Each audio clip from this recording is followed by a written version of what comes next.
Imagínese, un mapa de los 10 países bíblicos más importantes, cada uno manteniendo secretos que se transforman aparentemente historias extrañas en informes significativos. Tomemos, por ejemplo, el increíble giro de Nínive, una ciudad que ahora forma parte de Irak. ¿Cómo explicar que un pueblo entero, conocido por su crueldad, de repente abandonó a sus dioses solo porque un profeta judío, que olía a peces, parecía predicar la destrucción? Parece absurdo, ¿no? Pero cuando descubrimos que Nínive era la joya del imperio asirio, que dominó los territorios que hoy corresponden a Irán, Siria y Jordania, todo comienza a tener sentido. Los asirios adoraron a deidades que, según ellos, emergieron del mar todos los días para enseñar ciencia, agricultura y sabiduría, y regresaron a las aguas por la noche. Creían que este conocimiento proveniente de las profundidades era la clave de su poder. Ahora imagine la escena. Un hombre es escupido por un pez gigante y anuncia que el verdadero Dios está a punto de destruir la ciudad a menos que se arrepientan. ¿Coincidencia? ¿O un mensaje tan poderoso que incluso un orgulloso imperio se ha detenido a escuchar? Irak, por cierto, es uno de los lugares más ricos de la historia bíblica, solo pierde ante Israel, que veremos pronto. Pero sigamos. ¿Sabía que una de las narraciones más antiguas de las Escrituras puede haber dejado marcas de concreto en el Turquía actual? La Biblia dice que, después de la inundación, el arca de Noé descansó en las montañas de Ararat, justo donde está Turquía hoy. Algunos juran que quedan allí de un vaso gigante, aunque los geólogos argumentan que las formaciones naturales pueden explicar el fenómeno. En particular, no me convence fácil. Sin embargo, hay un descubrimiento reciente en la región que dejó incluso a los escépticos de la mandíbula. Durante siglos, los críticos trasladaron la Biblia para mencionar el Gíteos, un pueblo que parecía inventado, hasta que a fines del siglo XIX los arqueólogos desenterraron la gran ciudad de Atusa, junto con miles de tabletas de arcilla que demuestran que no solo existían uno de los mayores imperios de la antigüedad. Detalle, la Biblia lo retrata con precisión, desde los aliados como Uriah, el Giteau, que luchó junto a David, hasta los enemigos enfrentados por Josué. Y no parar allí, el último libro de las Escrituras fue escrito a ciudades específicas de Turquía. Pero este es el tema para otro momento. Ahora prepárate para Egipto, un país que, confieso, me fascina.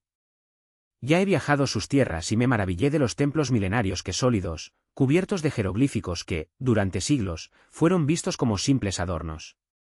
Hasta que se descubrió la piedra de la Roseta, descifrando este lenguaje antiguo y reveladores registros que confirman detalles sorprendentes de la historia de Yosef. La Biblia informa que sus hermanos lo vendieron por 20 ciclos de plata a comerciantes egipcios, que le dieron un nombre llamado Potipar. Bueno, los documentos antiguos demuestran que este era exactamente el precio de un esclavo en ese momento y que nombres como Potipar eran comunes en Egipto. Pero espera, hay más. Cerca de Gosén, la región donde vivían Yosef y su familia, los arqueólogos encontraron una suntuosa mansión, el tipo de residencia reservada para alguien en el nivel muy alto. ¿Y qué había en el suelo? 12 tumbas, una de ellas es una pequeña pirámide, privilegio de nobles y faraones. Aquí viene el mejor, dentro de esta pirámide, una estatua de un hombre con cabello rojo en forma de rojo, piel amarillenta y sosteniendo un personal que los egipcios solían representar a los extranjeros de la región de Canaán, donde llegó Yosef. Pero el detalle que se arrastra, rastros de una capa multicolor en la estatua. Sí, esa misma capa que Jacob le dio a su hijo favorito y que se convirtió en su símbolo. ¿Y adivina qué? El cuerpo que debería estar en la tumba había desaparecido, tal como la Biblia describe. Los israelitas tomaron los huesos de José cuando salieron de Egipto. No puedes estar emocional con tanta precisión histórica. Pero si pudiera elegir. Un lugar para visitar, sin duda sería la Tierra Santa, la tierra hogar de Jesús. Antes de ser entregados a los israelitas, esta región pertenecía a los cananeos, que adoraban a dioses falsos como Baal. ¿Y los descubrimientos arqueológicos aquí? Bueno, este es solo el comienzo de una historia que va mucho más allá de lo que piensas. Imagine el tipo de poder que los cananeos atribuyeron a Baal, un dios de las tormentas, el señor de la lluvia y el rayo. Para ellos, él era la deidad suprema, no solo porque podía regar sus gritos con abundante lluvia, sino porque en el abrir y cerrar de sus ojos podía fulminar a cualquiera con su fuego celestial. No es de extrañar que el profeta Elaiche, en uno de los momentos más épicos de la Biblia, desafió esta creencia de frente. No solo ordenó que la lluvia se detuviera durante 3 años y medio, una afrenta directa al dios de la lluvia, sino que también arrastró a todo Israel al monte Carmel para una confrontación definitiva. Y no fue una confrontación. Ilaiche propuso una prueba simple: el Dios que respondió con el fuego del cielo sería el verdadero. Baal, el señor del lightning, debería haber ganado fácil, ¿no? Pero el silencio era ensordecedor.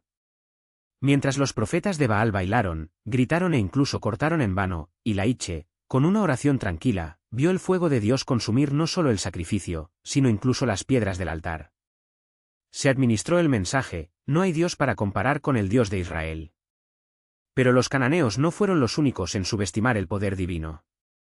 Israel estaba rodeado de naciones enemigas, territorios que conocemos hoy como Jordania, Siria y Líbano, y cada uno tiene una historia bíblica que te hará caer en la mandíbula. Antes de zambullirnos, pero necesito compartir dos oportunidades que no se puede perder. El primero es el Sitritas, la aplicación que revolucionará sus estudios bíblicos. Pronto disponible para iPhone y Android, pero solo durante 3 días más puede garantizar su acceso temprano con un descuento exclusivo, y participar en la capacitación en vivo conmigo durante 2 meses, enseñando técnicas avanzadas de estudio de las Escrituras. Asegúrese de más tarde, escriptorayap.com, escanear el código QR en este momento. El segundo es una oportunidad para vivir la Biblia en la práctica, el cambio para escuchar a Israel. Vamos literalmente a donde caminó Jesús, escalando el monte Carmel, sí, el mismo donde Ilaiche desafió a Baal, y exploró cada detalle de esta tierra sagrada. Si desea estudiar la palabra dentro de la palabra, este es su viaje. Garantice su lugar en earto-gir-israel.com por código QR. Ahora volvamos a Jordania, un país que, en la antigüedad, ha albergado 2 naciones bíblicas, Moab y Amón. ¿Y su origen? Bueno, prepárate, porque es una historia que te sorprenderá. Todo comienza con Lot, el sobrino de Abraham, que vivía en Sodoma con su esposa y sus 2 hijas.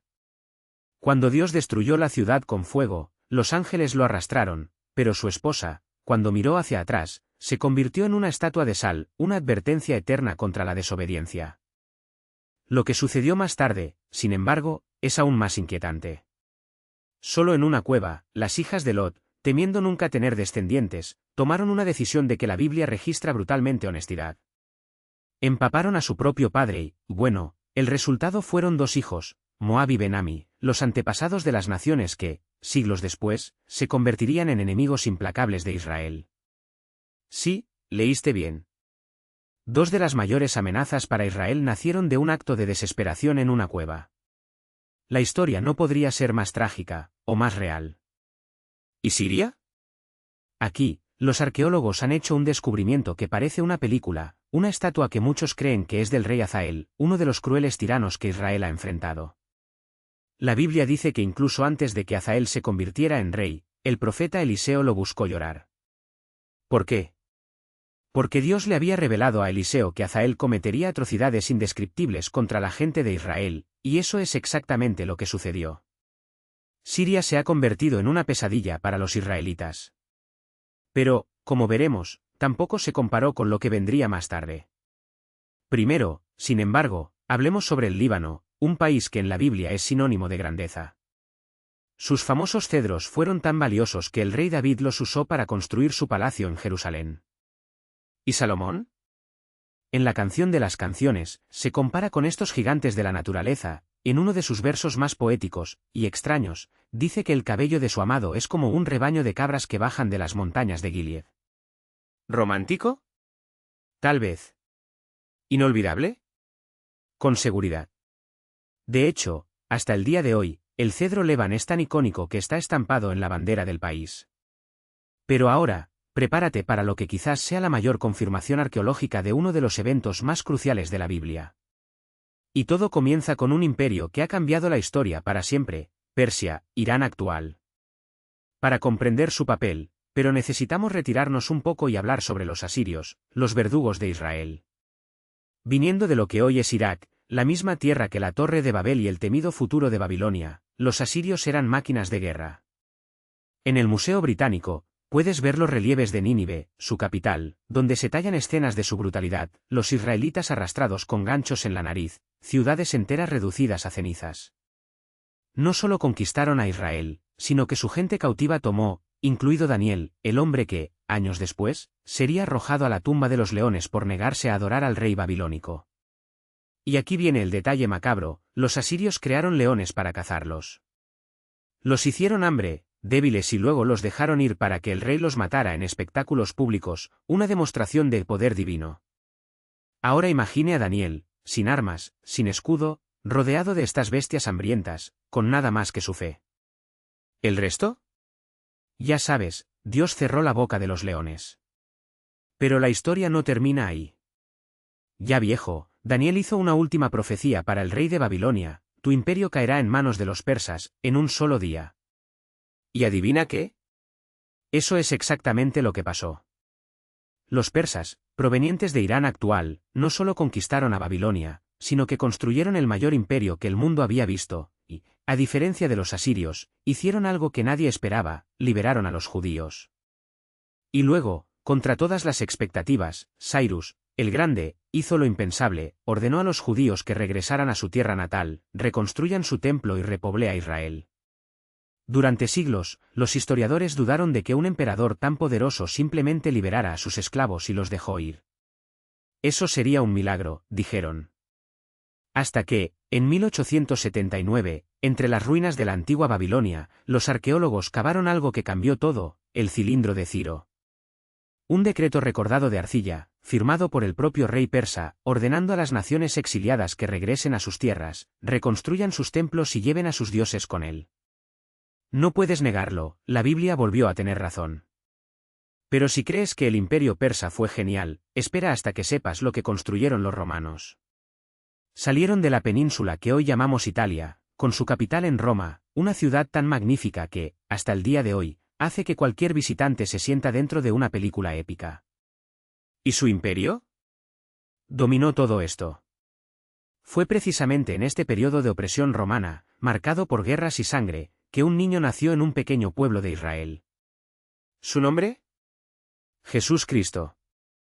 Y la presencia de Roma no fue un detalle en su vida. Por el contrario, los líderes judíos intentaron armar una trampa para Jesús, obligándolo a elegir entre traicionar a su pueblo o desafiar al imperio. La pregunta era capciosa: ¿es legal rendir homenaje a César? César, en ese momento, era Tiberio, uno de los crueles emperadores de Roma, odiado por los judíos, que ahogó a Israel con impuestos abusivos. Si Jesús dijera sí, sus seguidores lo verían como un traidor. Si dijo que no, los soldados romanos lo arrestarían a tiempo. ¿Pero su respuesta? Genio. Pidió una moneda, una deranda. Silver, el salario diario de un trabajador ordinario en ese momento, y preguntó: ¿quién es esta imagen? La multitud respondió: de César. Entonces Jesús declaró: entonces, César lo que es César, y Dios lo que es de Dios. En otras palabras, estas monedas pueden tener la cara de Tiberio, pero el mundo entero, incluido Tiberio, pertenece a Dios. Ahora necesitamos hablar sobre una nación cuyo destino, profetizado en la Biblia, todavía resuena en nuestros días. Pero primero, como prometí, vamos a las 7 ciudades de Turquía que reciben cartas directamente del cielo en el último libro de las Escrituras. El apóstol Juan, exiliado por los romanos en la isla de Patmos, tenía una visión: Lisen Jesús se le apareció y dictó 7 mensajes urgentes a 7 iglesias en Asia Menor, hoy, Turquía. ¿El más asombroso? Muchas de estas ciudades todavía existen. Puedes pisar las ruinas de Efeso o la Odisea, los mismos lugares donde Jesús hace 2000 años dijo: conozco tus obras. Pero el plan de Dios no se detuvo allí. Mientras que el Imperio Romano aplastó a las naciones, el Evangelio invadió los corazones, incluso en las ciudades más corruptas como Corinto, en Grecia. Un lugar tan depravado que haría incluso el sonrojo de hoy en día más endurecido. ¿Y quién tomó el mensaje allí? Un hombre que odia a los seguidores de Jesús, hasta el día en que Cristo mismo lo golpeó al suelo con una luz cegadora. Tu nombre, Paulo. ¿Y qué hizo después de esta reunión? Viajó por el suelo y el mar, se enfrentó a los naufragios, los arrestos y la persecución, solo para traer solo noticias al mundo: Jesús murió en la cruz por sus pecados, y se levantó para darle vida. Si desea ver dónde se arriesgó a este hombre todo, desde los desiertos de Arabia hasta las cárceles de Roma, haga clic aquí. ¿Por qué esta historia? No es solo el pasado. Es tuyo.